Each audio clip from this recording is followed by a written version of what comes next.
was honestly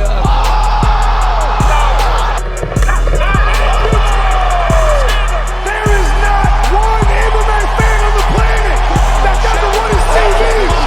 I am the most entertaining lightweight on the planet. Flying heads there. Oh, Gaethje wobbled. Surprise, surprise! There's a new king in the lightweight division. God bless. See you at the top. Iron Mike Chandler is arguably one of the most entertaining fighters on the planet, and without a doubt, one of the most reckless. Oh, back. But that's what makes his fight so freaking enjoyable, even though he doesn't always win. Strangle Gang, today I want to take you on a CTE-induced journey through the career of the most motivational man in MMA, and how he battered his way into the UFC's most stacked division, putting on some of the most action-packed fights of all time, establishing himself as one of the sport's biggest stars, and securing a coveted red panty night. What's up, man? Good to see you, bro. Their season of The Ultimate Fighter is currently airing, and Chandler is set to take on the notorious one himself, Conor McGregor, later this If I year. told you what weight it's gonna be, 184. You want to do 185? I'll do 185. Yo, did what y'all told. With that highly anticipated clash on the horizon, let's take a look at the wild and violent career of the maniac that is Michael Chandler. A former NCAA Division I wrestler, Michael Chandler had his first MMA fight in 2009 at the age of 24. Not much footage exists of his debut, but from what I can see here, he was a violent finisher from the get-go. Chandler racked up some wins and soon found himself debuting for the young MMA promotion, Bellator. A young guy to keep your eye on later on in Bellator. Beautiful job by Michael Chandler. He quickly rose up the ranks with impressive finishes and landed himself a title shot against the Bellator Lightweight Champion, Eddie Alvarez. Many of you know Alvarez from his historic clash with Conor McGregor at UFC 205. An apology for saying my wife and kids. Suck these big artish balls. And his long and legendary career across multiple promotions. As they touched gloves and backed up into their respective corners, the two young men could not have known that they were about to put on one of the craziest fights in MMA history. That's an important part of this fight. Good left hand. Chandler is in the black trunks. Chandler he got him. in the white trunks. He hurt him bad. He's letting go. Alvarez in all sorts of trouble trying to hold on. Oh, good right hand. Because he got him badly. Able to come back with good body work. Trying to take his back. Good job by important. Alvarez. An amazing round of dropped him again. Right hand by Chandler. Looking to finish before the bell. This pressure, but not get problem there. Alvarez trying to let the hands. And he's turning it on now. Alvarez trying to let go with the Another good right hand. Now, Chandler trying to fire back. I think those body shots just took so much out. Now he's in big trouble. Alvarez sexing the end trunk. Here's the shot by Chandler. His best punch since round one. Oh, another big right hand. He's hurt. He's hurt badly right now. Now giving up his back. Chandler looking That's to make a choke. There's the top, and we have a new champion. In the end, Chandler managed to flatten out a fatigued Eddie and get the rear naked choke, winning his first world title at the age of 27. The blood spilt that day would set the foundation for both men's careers. For Chandler, it was his first taste of the type of fight that would come to define him, an all-out war.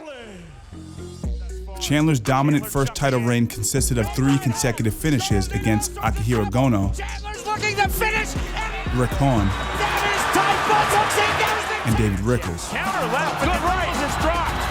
Rickles it up. 2 years removed from their first battle, Chandler found himself once again standing across the cage from Eddie Alvarez, who had earned his way back to a title shot with 2 impressive first-round finishes. At the end of the first round, Chandler slammed Alvarez on his head and locked in a tight See how choke. deep it is from here. It's deep. Tight on the rear naked choke. Chandler looking to finish. But the Underground King managed to escape. In the second, Chandler applied rapid pressure and forced takedowns at every opportunity. Right back, another takedown. The third started with a wild exchange. Round number 2. The better strikes other than that uppercut. Soon, Eddie began to time and defend Chandler's takedowns and get the better of him in the striking exchanges. Chandler looking very tired. It was clear that Iron Mike's gas tank was fading, but he still managed to pull out some explosive takedowns and finished the round strong. In the fourth round, it was Alvarez who put the pressure on Chandler, pressing him against the cage and peppering him with shots. But Eddie learned quickly that you don't back a wounded lion into a corner. You see the shift. Oh, nice That flying knee. landed clean. Beautifully timed by the champion. More left hands up from Alvarez as he backpedals. This is where the fight got nasty. Chandler dragged Alvarez to the ground and rained down shots, his own blood spilling all over his opponent. Get back to his feet, ending with those right hands. In the fifth, it was do or die. You need to get him out of here. Both men came out swinging with huge shots. If he wants to take this fight. Oh, nice uppercut. Chandler hurt Alvarez with an uppercut and once again took his back, Takedown for Chandler. but didn't have the gas to secure a finish. Eddie seemed to catch a second wind, escaping and bringing the fight back to the feet. Chandler was exhausted, and Alvarez proceeded to put the work on him. The man who took his title in his heart and guts. A bloody Chandler was nearly finished in the same way he finished Alvarez 2 years prior. He might have it. Chandler able to roll out, but still full mount. He's in big trouble still. Chandler again looking for the rear naked choke. Lost it. Eddie did everything he could, but a desperate Chandler managed to get one last slam in and hold Alvarez down until the bell. Takedown from the champion. As the dust cleared on this epic battle, it was unclear as to who the judges would give it to.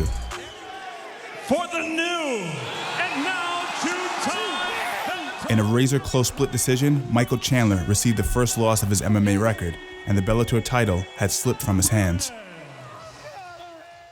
Chandler would go on to suffer another split decision loss to Will Brooks in his next fight. In an immediate rematch for the title, Chandler could not manage to get Brooks to the ground. And here we can see the consequences of Chandler's recklessness. In an attempt to get Brooks to the ground, Chandler slams his own head on the mat, causing his vision to go blurry.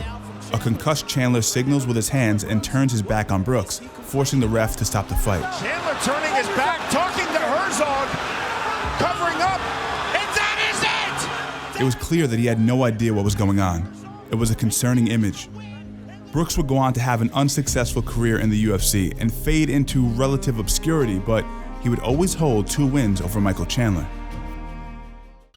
It's a good feeling to lose. The people who follow you are going to lose too. You've got to set an example of how to lose. This way, they can see how I lose. Muhammad Ali. Chandler returned with a bang in 2015, finishing Derek Campos in the first round. And there's the tap! He then had a rematch with David Rickles and made quick work of him. Rickles in a world of trouble, and it's over. He soon found himself with another shot at the vacant title against Bellator veteran Patricky Pitbull. The fight started out pretty calm by Chandler standards, with both fighters being patient and picking their shots. Michael went for a takedown, which was stuffed by Pitbull. Chandler applied steady pressure and used sharp feints to keep his opponent guessing. It was clear that he was looking for a big shot, and it was only a matter of time before he found it.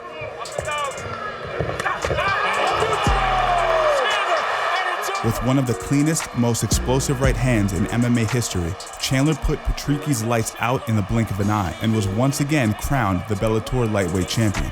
Patricky's younger brother, featherweight champion Patricio Pitbull, got in Chandler's face and challenged him.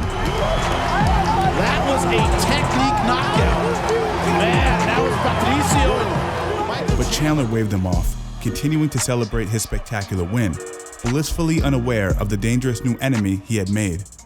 On that day, Patricio Pitbull set his sights on revenge, but he still had a lot on his plate at featherweight, and he would have to fight for the opportunity to eventually face Chandler. In the meantime, Chandler would have his first title defense against Benson Henderson. Henderson was a legend of the game and a former UFC lightweight champ. He's also widely considered the originator of the low calf kick in MMA, a move which has become a new meta in the last couple of years. And we have Benson Henderson to thank for that. And let me just tell you right now, do I love the calf kick? Not really. I think the calf kick's overused. Is it very effective? Of course. Should it be banned? Absolutely not. But is it getting a little corny where 2 guys just come out and kick each other's calf? I think so. Anyway, let's get back into it. This was one of the greatest fights in Bellator history, a dogfight which showcased all aspects of mixed martial arts. Ring so power By Michael Chandler. Another one. Time, get the glove check. Wow, what a suplex by Michael Chandler. And I do. He's content to fight an art-like contract. Doing a good job higher than your opponents. He is electing to put his head lower. Then Henderson trying to get under Chandler between rounds. Where Michael Walks in on Michael Chandler. He's turning the chin. He's turning. and still Bellator. In a close split decision, the judges gave it to Chandler, but to this day, fans can't seem to agree on who really won this epic fight. Regardless, it was another all-time great scrap on Chandler's resume. Around this time, an undefeated prospect named Brent Primus had blazed through the lightweight rankings. He would be the next title challenger for Michael Chandler. An early leg kick from Primus struck Chandler on the perennial nerve, giving him drop foot and rendering him unable to control his movement. Primus capitalized and started to chop away at the legs, and yet a one-legged Chandler still managed to land a bomb. Halfway through the round, a timeout was called for the doctor to check on the leg. Here's what went down.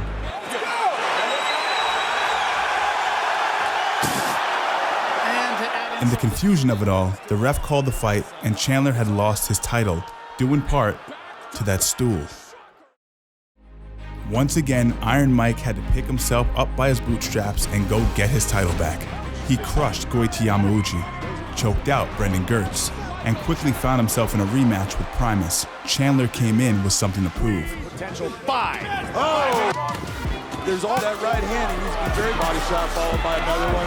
Back to the takedown. And now the new and 3-time. Chandler put on a clinic, wrestling his title back and taking Primus's O in dominant fashion. It was finally time for Michael Chandler to face a reckoning from his past.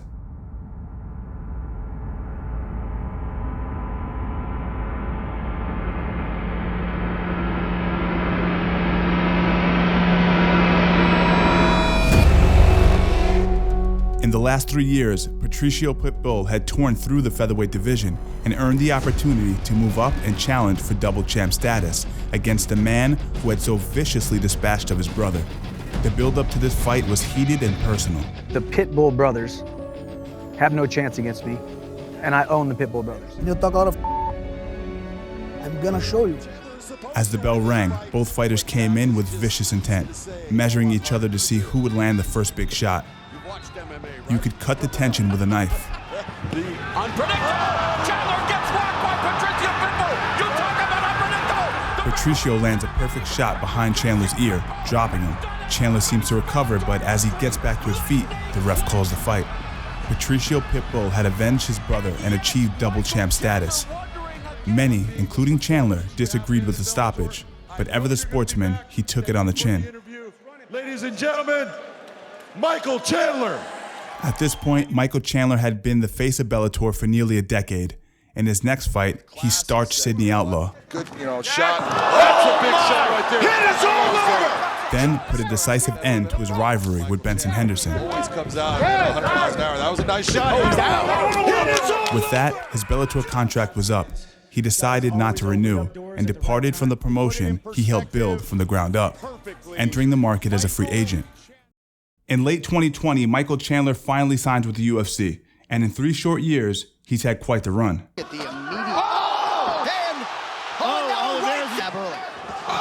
Oh, they're in the pocket. Some shots from Chandler. Didn't appear to land. Oh, he heard it. He heard it.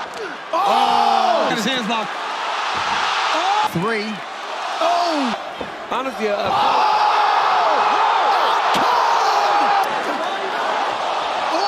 he stunned him.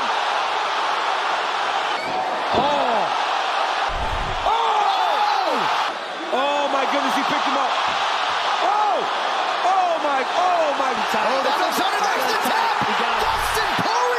Chandler is currently coaching The Ultimate Fighter against a returning Conor McGregor, with the two set to fight sometime in the near future. Now, what I'm about to say might seem a little bit dated in the near future, but all I know is, from what I'm hearing, Conor McGregor isn't even in the testing pool. He's not willing to get involved with USADA, and we all know why. He's on that Mamba. He's on the stuff. That's the way that it is.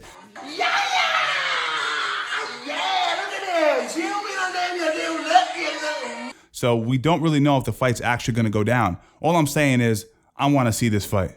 Chandler seems to be at a place where he doesn't really care about winning fights or not. He consistently throws caution to the wind and just goes wild, putting on some of the most violent, entertaining fights in the sport today.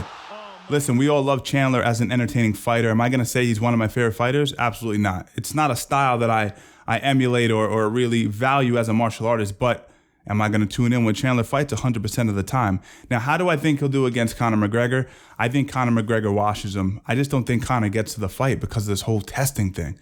But if those two guys meet in the center, I think Conor times them, finds that backhand, and really just toys with him. That's my opinion. All right, Strangle Gang, that's been today's episode. Now, if you want to increase your fight IQ, I have a newsletter that you're definitely going to dig. We put out 2 copies every single week. I'm going to leave the link down below. You guys can definitely check that out. As always, stay strong, and I'll see you in the next one.